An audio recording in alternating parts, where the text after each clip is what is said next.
hear me okay? Welcome. Very nice to have everybody here. My name is Angela Ellis. I work with NFL Media. I am the Vice President of the Entertainment and Initiatives Department at NFL Media.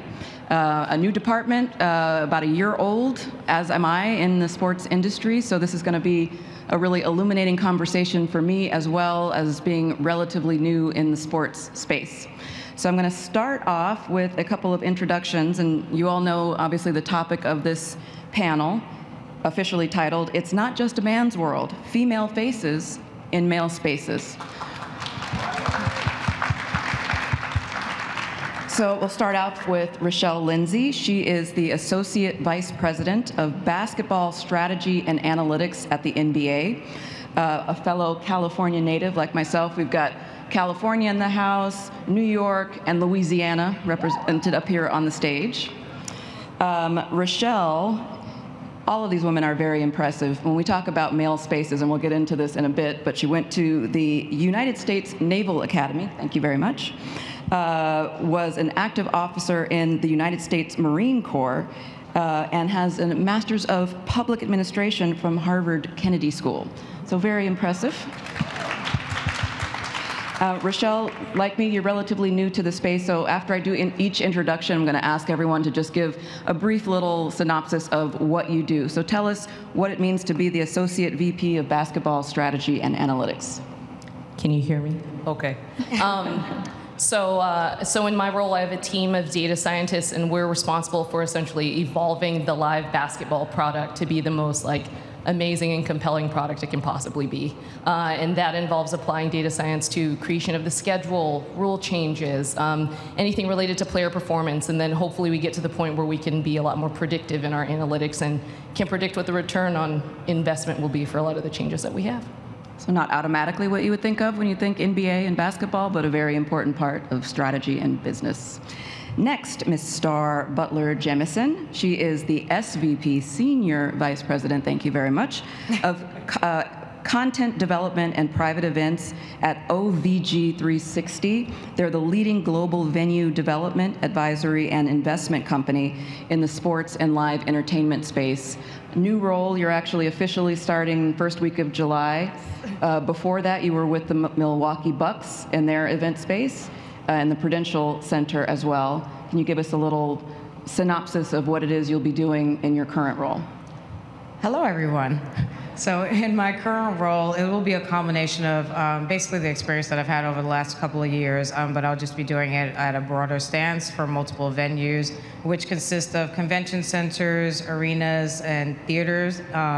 And what the role is essentially is to find new content that we can place throughout those venues. And my team and I will basically identify conferences like this, as well as immersive experiences, new concerts and events and things like that that we can just basically put into different venues, and we can partner with new teams to look at things that are coming up, like anything that we haven't looked at before. The other part of the role is private events. So the space that we're sitting in now in a venue is considered a private event space. So my team will identify different private event spaces throughout all the venues, and we will work with corporations to bring events to those spaces.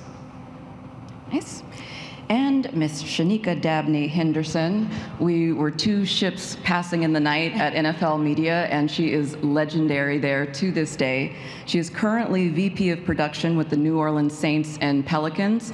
Before that, though, she was the first Black female coordinating producer at NFL Network. Coordinating producer is basically like executive producer. She was running things. And to this day,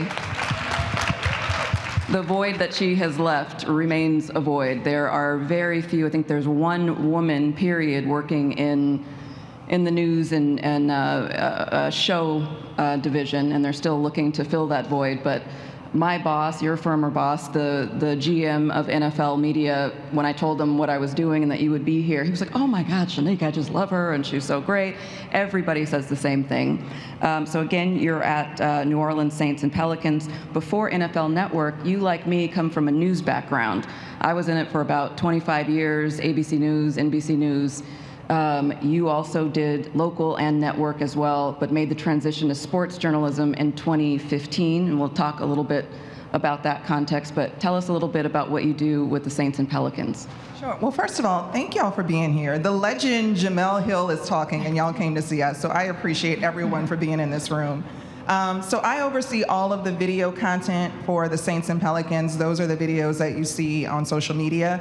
And if you go to a Saints game or a Pelicans game, all of the content that we create in that space. That includes motion graphics.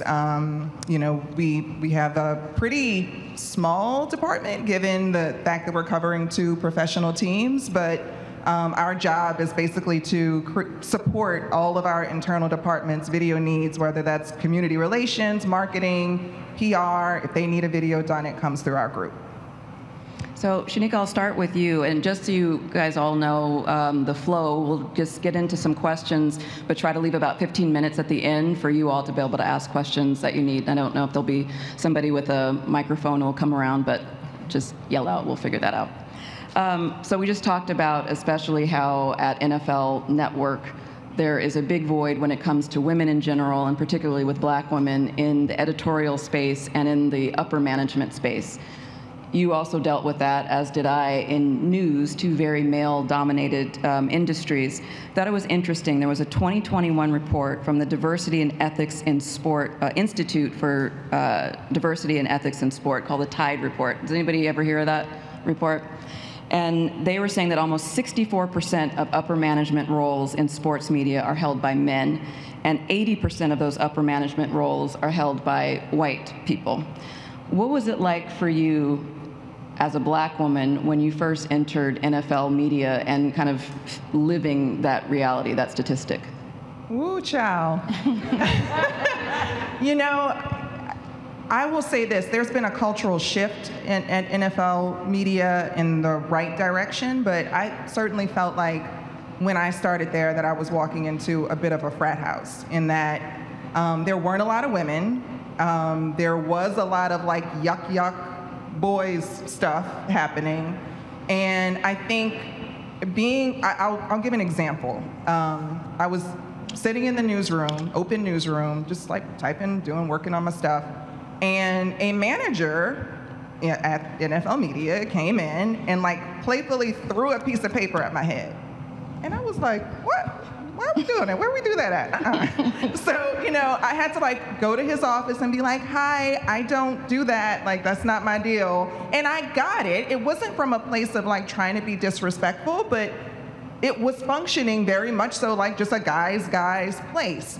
And I kind of had to open eyes to the fact that I am not a guy's guy. And so, like, that's not how I want to interact with my coworkers. We can be playful, but that's not what I want to do. And that's just a small example of, I think, why it's so important to have diversity. You need different insights. If everyone is sort of coming from the same perspective, you're not going to check yourself on certain behaviors. And so as they started to like diversify, particularly in leadership, you started to see a shift in terms of how people interacted with each other and even how we dealt with issues relevant to women. When I first started, this was right when Ray Rice was kind of kicking off. And I felt like we kind of fumbled the bag on that. We dropped the ball in terms of our coverage. And I don't think, not only because of the backlash, but I also think that because there are more women who have at least passed through the doors and opened some eyes on stuff, even if they're not there now, that we would handle that from a coverage standpoint a lot differently than it was then. Yeah, and it's a battle that we face every day with trying to make sure that we get it right in our storytelling overall as journalists, sports journalists, but then also as the women and people of color who work at NFL, knowing that the extra eyes are on us to get that right. Rochelle, as I mentioned before, with your background, and you're no stranger to male-dominated spaces, the Naval Academy, again, commissioned officer in the U.S. Marine Corps, and worked for one of the most prestigious IT and cyber defense consulting firms in the world. I'm assuming that those were all very male-dominated spaces. The NBA, I think, is a little bit better than the NFL has been in terms of opportunities for women. but still has a long way to go. But how did your background in those very male spaces and even in the educational background you had with IT and things that generally see more males, how did that prepare you for entering the NBA?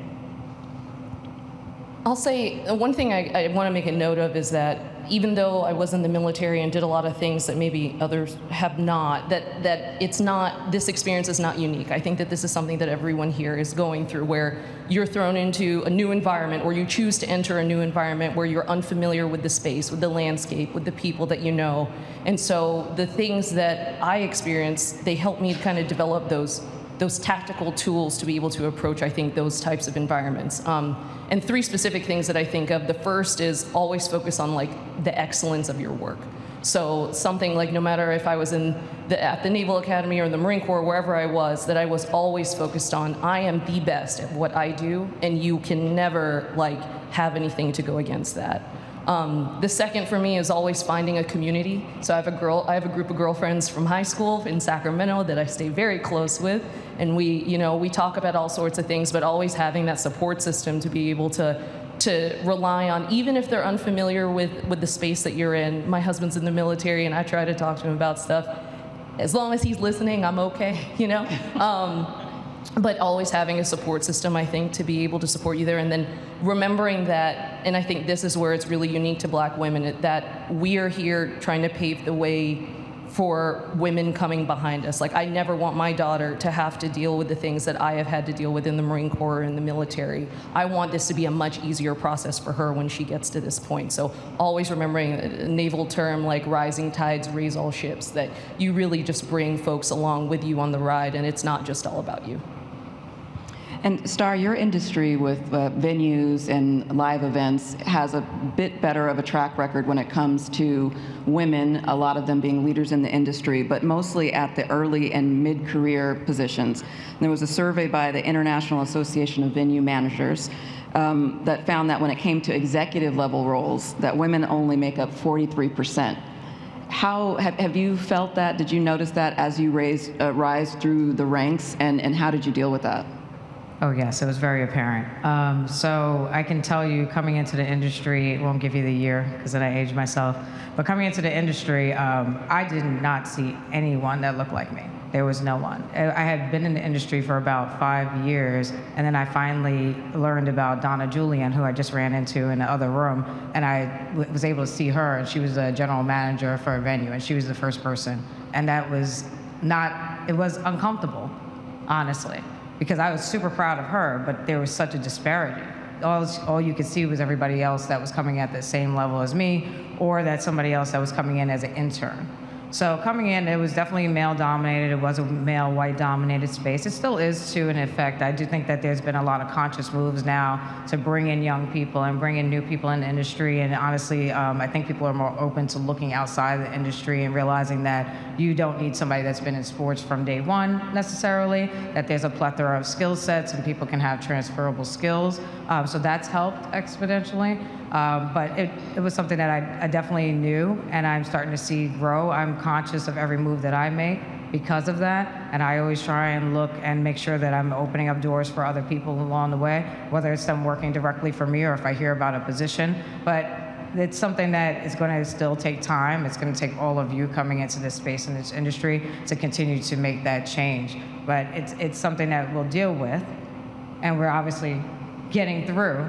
But it's just the reality of what we're up against. But I think Rochelle makes up a good point. We have to be excellent in everything that we do. You know, you have to realize that you represent every one of us, and that's just how it is. So every time that you're doing something, it makes a difference for the person that's trying to get in the door after you, because you're setting that tone, because you're the only one that looks like you in that room.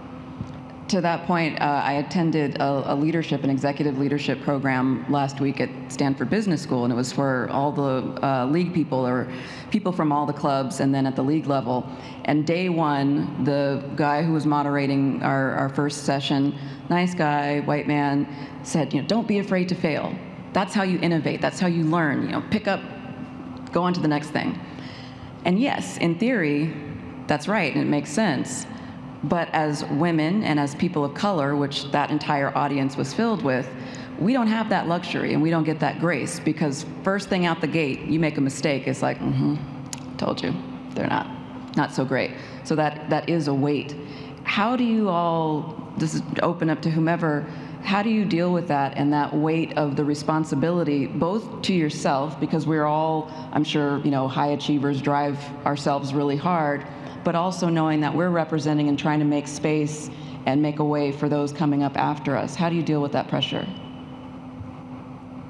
I think I'm still in the process of learning to give myself grace for my failures and learning from my failures. I feel like every time I've been able to look back at like where I could have done something better, or how I could have handled a situation better, or a video doesn't go the way that I wanted it to and I'm like my world's about to fall apart, I just kind of like have to snap myself back into reality and realize that it's not necessarily always the failure, but how you respond to it, and responding to it with grace, and also showing grace to people on my team, and kind of setting a tone for we can all mess up and bounce back from that. And look, I realize as the only Black female executive pretty much on, for Saints and Pelicans on the front office side, that there may be some people who may find delight in the fact that I fail sometimes. I accept that, though.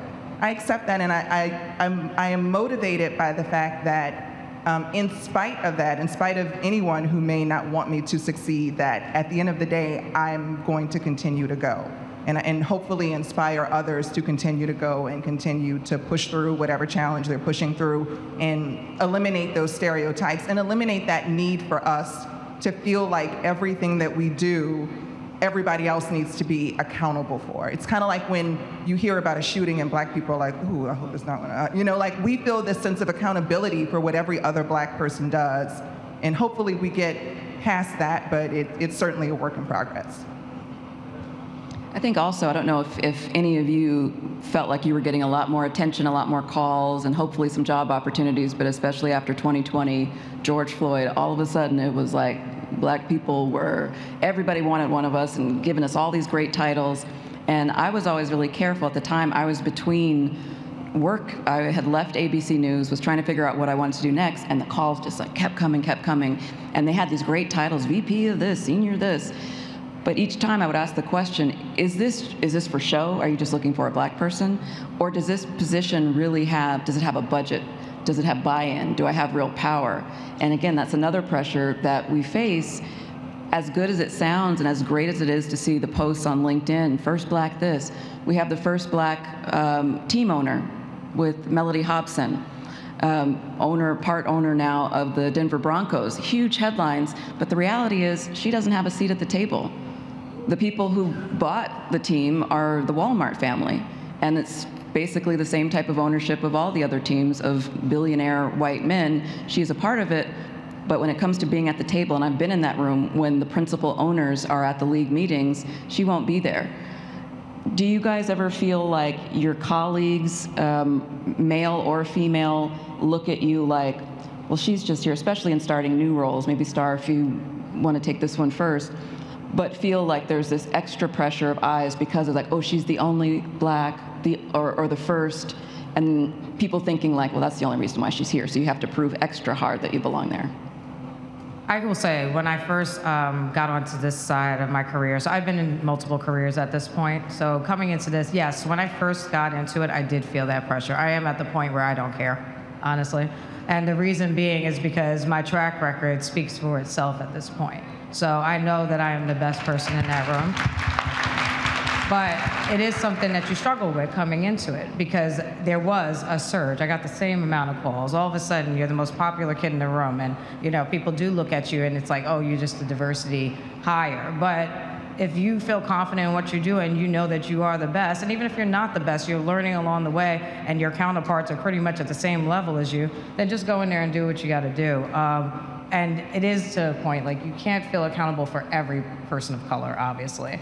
But it's the self-awareness to know that, the self-awareness of knowing what your skill set is, the self-awareness of knowing where your highs are, where your lows are, and what you're willing to do to get to be your most excellent self. that's really how you have to walk into every room and really not worry about it. And I know it's tough at times. You said, how do we get through it? A lot of prayer. I think what Rochelle said, and having like your village, knowing that your coworkers are not your village, you have to have somebody outside of it, because along the way, you come across these people again. Whether it's for better or for worse, as you're growing throughout your career, you just really need to be conscious of who you're confiding in, who your sources are, who your resources are, who you're looking to for advice, and then basically take that along your path and journey with you. I completely agree with all of it. And one thing I will say, especially during that same period of time, is that when I received this role, which was almost like a year and a half ago, I asked someone, I said, you know what, I think everyone thinks I'm a diversity hire, and they said, so what? So what if you are? Who cares? Look at the position that you got. Look at the ability. Look at the opportunities that you have now open to you to do. Like, even if they did, who cares? You're the one with the role, and you're the one with the opportunity to do something with that. So, like, take it and go. Speaking of your role, how do men react when you tell them, number one, you work for the NBA, but when you tell them what you do in this highly analytical strategy and data science and stuff, one, do they even know what that is and how it relates to basketball? And are they surprised that a woman's doing it? I think that's interesting in many in many different settings. And I'll say that it's because, well, one, I think that the topic of analytics just is very confusing overall. So it can be confusing to anyone, no matter what gender you may be. But for men, something I've found, especially in the basketball space, is like really trying to take the things I've learned and meet someone where they are. So, for example, if I know that you are a scout and you are focused on this, that is how I'm going to approach you with the work that I do, and I'm not going to use a bunch of fancy terms like Fourier transforms and whatever. Like, I'm not going to do that. I'm going to tell you about, oh, these are the trends that my team's recognizing, and try to approach it in that way. And I think that, it's actually a challenge that I have in my mind sometimes, is like, how frequently as Black women we want to say, look at all the things that we've done that are amazing and awesome, but then also recognizing the intimidation that other people may have when we come and we have those accolades and things, and then trying to balance taking up space versus making people feel. I like to take up space. Yes. I like to intimidate. And so, and that's something I will say is I work with another woman. I'm very lucky to have another Black woman in a leadership role, Morgan Cato, who I wish could be here with us today. But without her telling me, Rochelle, take up that space, I wouldn't feel the opportunity, like I had the permission to do it. So that's one thing I would like to say is, please take up that space, because that is, we have the capability and should be doing that all the time. Shanika, at the Pelicans and Saints, you have a particular situation in that the owner, Gail Benson, obviously a woman, and she's really applauded for how much work and how intentional she has been and is being in trying to bring more diversity, both of gender and race, especially in the upper ranks. So hiring you for the VP role, and for VP of basketball operations and team development is former WNBA player Swin Cash. How does that impact the organization, and how everyone from players up on through to the C-suite, can you feel like an impact, or that it makes a difference either in how they communicate with you, or feeling like you really have agency there? Yeah, well, first of all, I misspoke earlier because I'm the only on the business side, but Swin is on the front office side, and I want to just give her flowers real quick, because I feel like Swin and I started at the same time, just a couple of weeks apart, and we have been kind of experiencing these new roles for both of us in real time. And to be able to have someone like her who I can pick up the phone and call and cry or scream or I'm mad or we got attitude and we like bounce ideas, and it's not only about work, all the things, has been so refreshing, and I appreciate so much being able to have, much like you said, like that person who looks like you, who you can just turn to and who like gets it, who you can give that eye to in the meeting and like y'all know what each other are thinking without saying a word. But to the question that you asked, I do think that, Swin and I came, and then there was another woman, Jen Martindale. We all started around the same time, all in vice president roles. And I do think that sparked a bit of a shift in the organization. We have had women come up to us and say, wow, like, we didn't think this was a thing that happens for women. And now you're here, and not only are you here, but you are, to your point, like, owning your space and not being intimidated and not afraid to speak up and not afraid to speak out, and very often going against the grain of what may traditionally have been done in the organization. I do think that there's been a shift. I think it's a work in progress like everything else, and it's gonna take a lot of like us continuing to work together and being advocates and allies for each other. And one thing that we do very intentionally is if we're in a meeting, we'll be sure to say, like, to Swin's point, to Jen's point, so that we're reinforcing the notion that each of us are making these contributions, because dudes are real quick to take the thing you just said and act like it's a brand new idea. I mean, y'all know what I'm talking about. Yeah. So we have found a way to navigate around that by making sure we constantly like reinforce what the other one is saying. And I think it is having an impact. I think we have been really intentional in terms of how we staff our teams and bringing in other women and making sure that diversity starts with us. And I feel that shift happening. And I think, again, it's just going to take us continuing to be there and changing attitudes about what it means to have women in sports. But I think it's happening. And as you said, I think it starts from the top with Mrs. Benson obviously taking over and making that one of her priorities. Star, the work you did before you were at Milwaukee Bucks, we were talking earlier about, you know, I keep saying like I'm relatively new to the sports space, so I was happy to moderate this panel and not ask questions because I feel like I'm still feeling out my space as a woman and as a black woman in sports.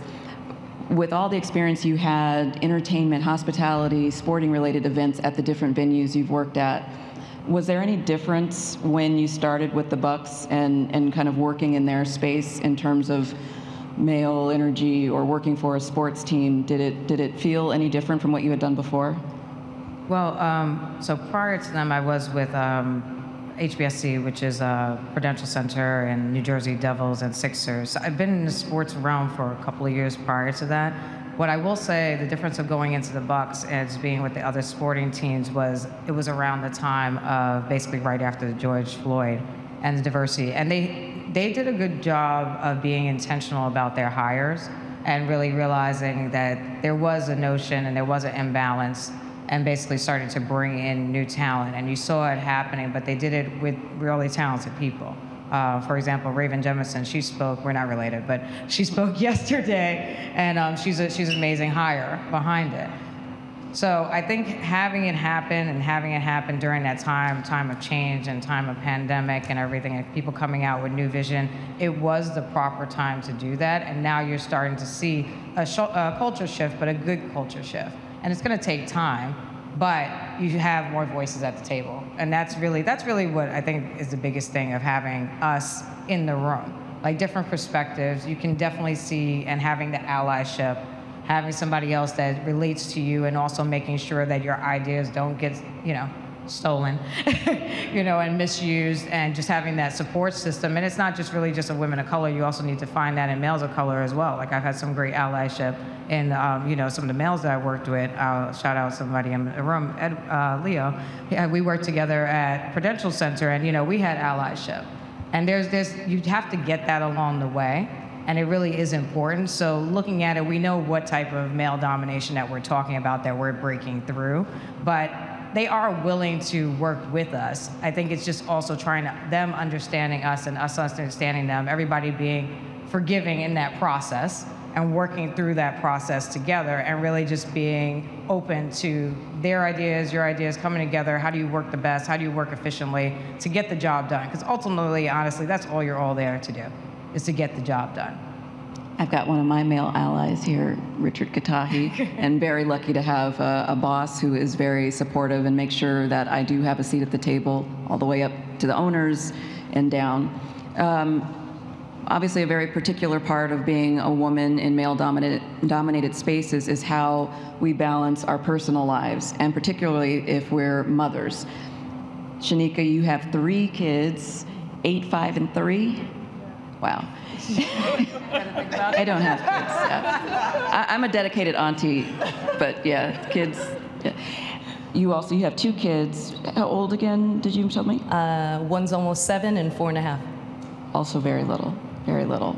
How do you balance, it's the age-old question, how do you balance motherhood and your role as a mom, and I'm assuming wanting to be a present mom? I know you have to leave here to go to a ballet recital for the 4.5-year-old. How do you balance your work and who you want to be and who you put forward in your work persona with your mom, wife, girlfriend, whatever persona?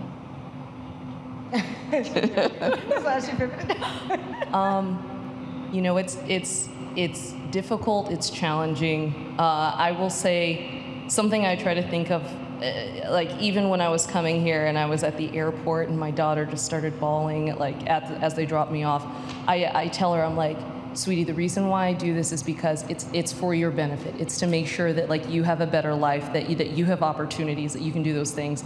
Otherwise, it's very difficult.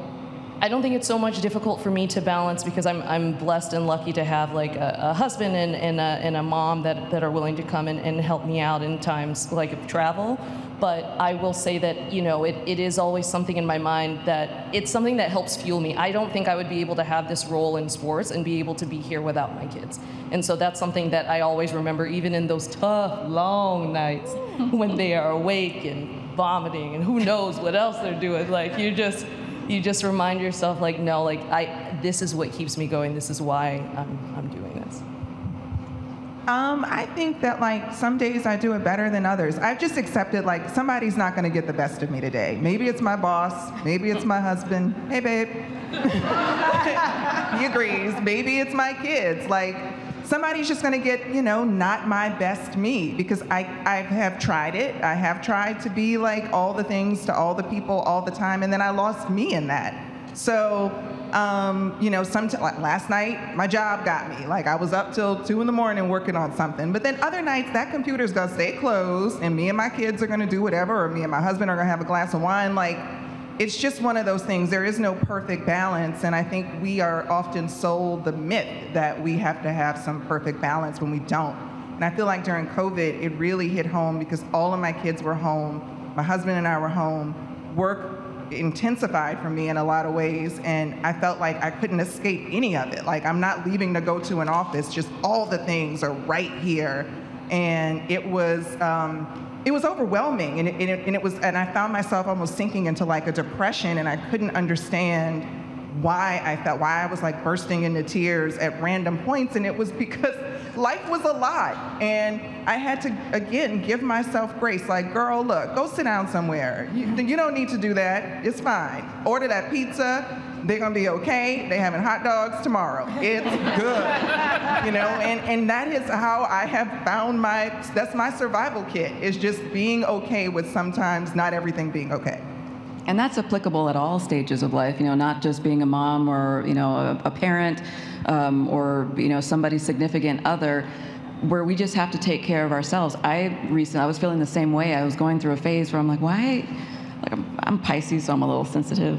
But I was like, I'm like crying at the drop of a hat, and I was exhausted because I was trying to be everything to everybody. I have, parents in their 70s. My mom is in chemo. Like I'm trying to be there for them. I'm, trying to be everything at work. After you left, leaving me as one of the very few black women there, I have everybody coming. I made the mistake when I started of saying, I have an open door policy, unless my door is closed.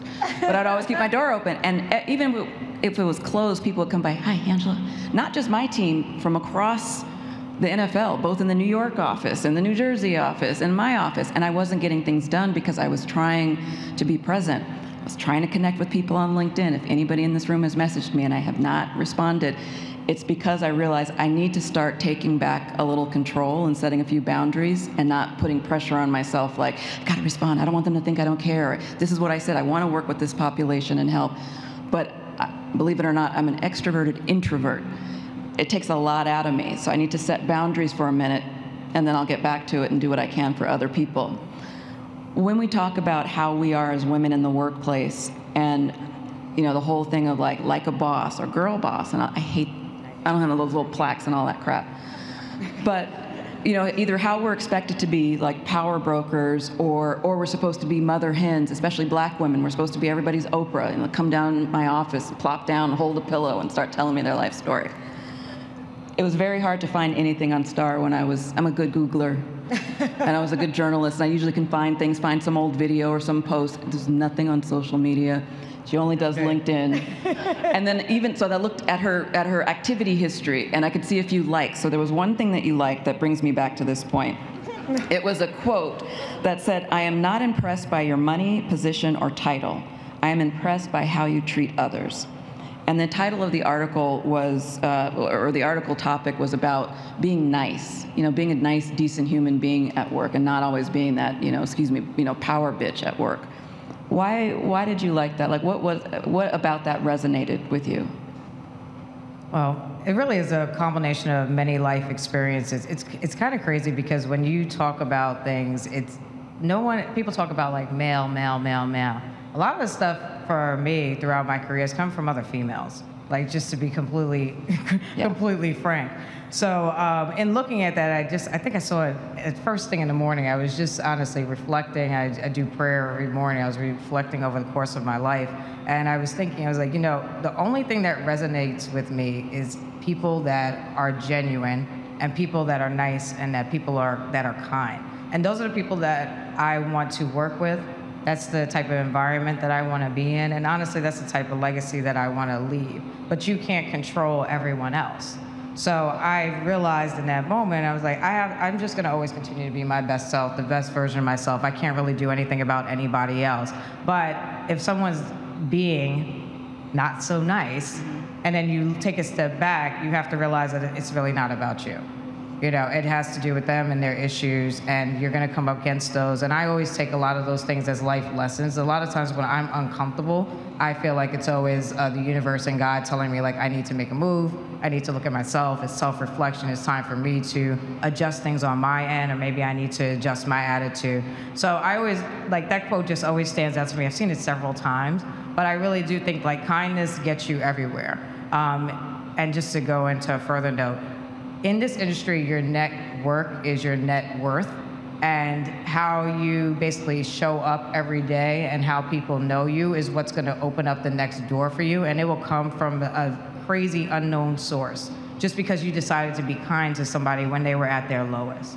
So I really do just think like that is something that you just need to be conscious of even when you're at your bad. You can't treat others poorly. And when you're nice, it makes the times that you do get a little angry even more impactful, and people get more scared. Like, ooh, that's right. Now they know. I'm not joking. Yeah, they know they messed up. Exactly. You done now.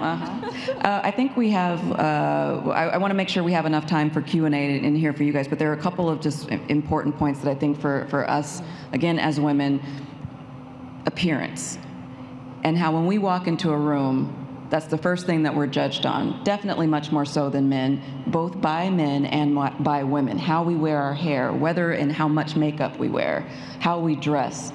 Have you guys been have you all been, how have you navigated that? Has it been something that you've been concerned about? Do you show up how you feel comfortable, or do you feel like you've ever kind of been judged one way or the other based on that, to the point that it's a hindrance to your work? I can speak on it. I actually, when I came into this industry, I was fortunate. I know you couldn't find much on me, so I will just share. So prior to being in this industry, I was in government for a number of years. So I was chief of staff for a city council person out in New York. So that was a super conservative environment. When I left there, I was in banking and finance for a number of years, and that was super conservative. So I was actually like a breath of fresh air to come on the sports and entertainment side, because there's a lot more flexibility, especially on the entertainment side. You can actually wear jeans to work, and sneakers, exactly. So I had to find my happy balance and know what room I'm walking into for that day.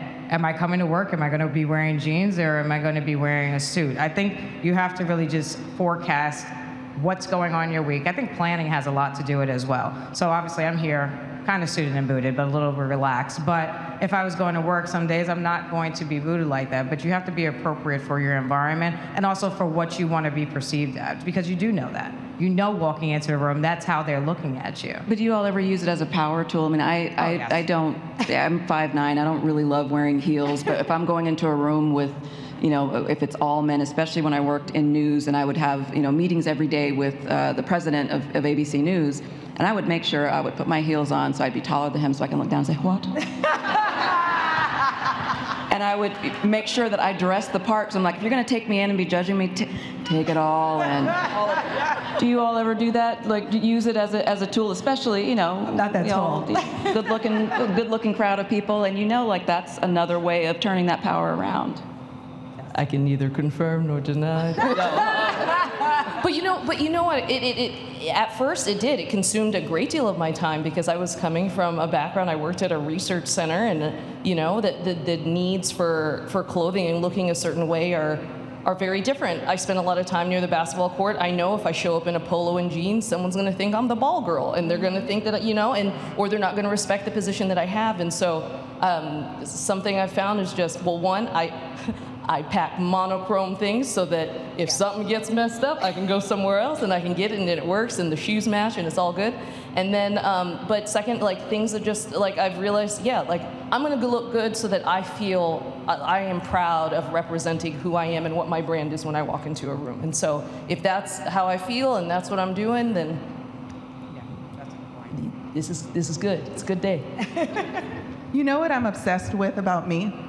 Is how comfortable I have gotten with walking into a very important meeting with my big old curly afro just as big as it can possibly be. I love that for me because I feel like I used to be of a mindset of like, oh, I gotta go get my hair blown out because I got a big meeting or a job interview or whatever it is. And I was like, y'all gonna catch these curls. You're gonna catch, if it's snapping up, you're gonna catch that too. Like whatever energy my hair is giving today, you're gonna take it and you're gonna love it. And I feel like it's actually helped to make other Black women in the spaces that I'm in feel comfortable about whatever they wanna do with their hair. And like, we don't have to worry about all of that because the VP running around here with her little curly afro, so we're gonna do what we wanna do. And so I think that you're right, like in a lot of ways, we as women can use our outward appearance just to express a confidence and just being in your like authentic self, be it your clothes or your hair, is sending some sort of message in some sort of way.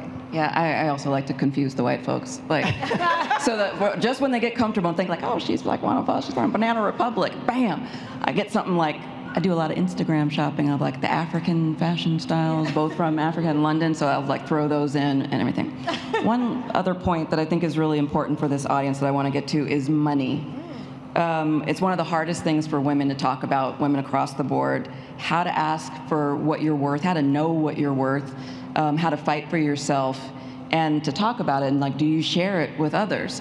I benefited from that from a woman when I was at Good Morning America and was being promoted. She had been in a similar role, and she told me what her salary was. First, I was like, all this time you've been making that? But it helped me know where to come in at.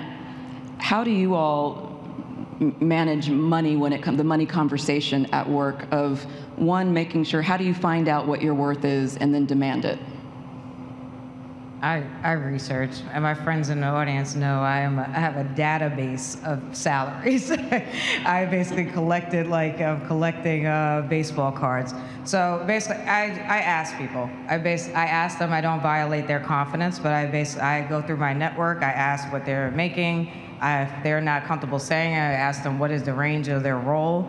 I utilize online resources. Glassdoor is actually a really good resource to try and get some data and background on it.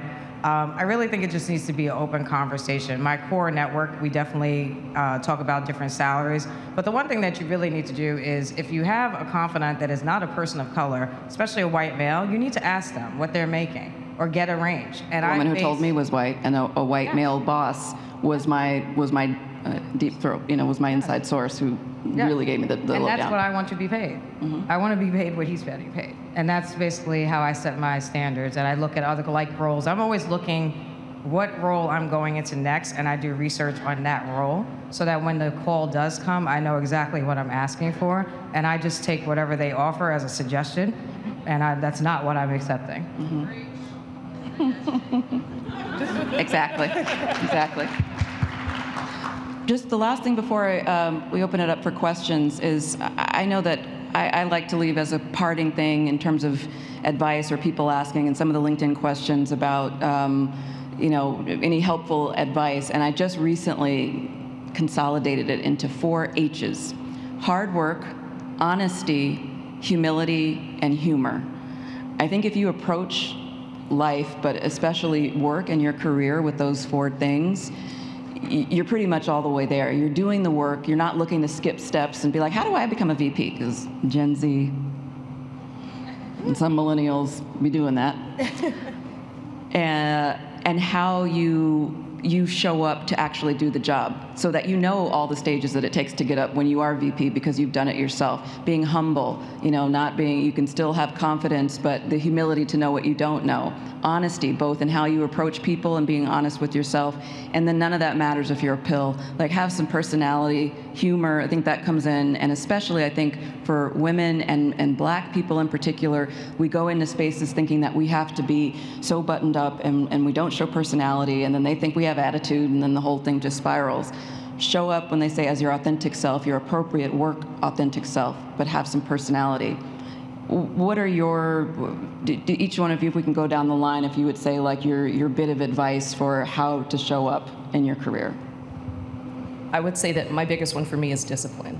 Discipline in knowing what I need to work on, what I do every day, what helps me get in that mind, that space to be able to do my work well, like every morning. And it's not to say that maybe some mornings you're not gonna get up at 5:30 in the morning, right? Or you're not gonna do something the way that you wanted, but to be able to have that discipline to get back on track to do those things, it helps so much when you do have the failures, or when you feel the imposter syndrome, or when you're having doubts about yourself at work, just getting back to that discipline. And for me, like very much so, as you mentioned, faith, like that is what really, like, for me, that's the advice that I would give, because otherwise you will lose yourself in this entertainment world and this world of money and flashy things, and that it's just going to drive you off of the path that you're meant to go. Honestly, exactly what you said. A lot of mine is really, I just stay really faith-based. I have to stay grounded. I know that I need to take time to myself every day, and I start off my day in that space, and I end off my day in that space.